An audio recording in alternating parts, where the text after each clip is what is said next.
Tribal भाइयों बहनों को बहुत बहुत बधाई देना चाहता हूँ। पहली बार हुआ जो दो प्रदेश एक साथ मिलजुल के अपने लोगों को बसा लिया, ये पहली बार हुआ है। आज ये अनाउंसमेंट ऑफिशियल हो चुका है कि हमारे ब्रू अब त्रिपुरा में रहेंगे।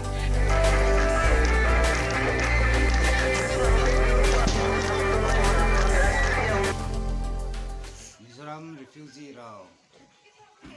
त्रिपुरा वो दंथाय जाबा जिनि हग्रा राव बै रियाव निबे थाके हाकजांहा रे आबोसाका सरनाथिनि हग्रा रावनोखो हाकजांगो त्रिपुरानि स्टेट दुइथेने राव हग्रा रावनोखो बे थाके हाकजांखौ जों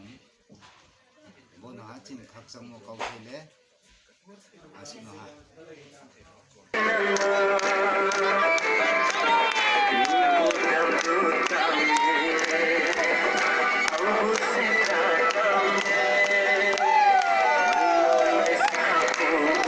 बेलाइखिना हामबाय त्रिपुरी खरां नाय तंनाय दाहुते बुकुक सोना सिनी चैनल ताबो बनरक सब्सक्राइब खलाया खंखा के दाक्तिनो सब्सक्राइब खलायदि जब मोनसे सकां भिडियो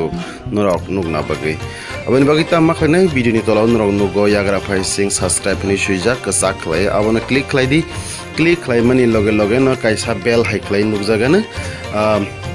नुगजाखा आ बेल क्लिक खलाय रे क्लिक खलाय रे रेखा के जों भिडियो अपलोड खलायमानि लगे लगे न नरक भिडियो नुगाना जतन से सकां नुगाना अबनि बगै बेलाखनो हामबाय नाय तंबि।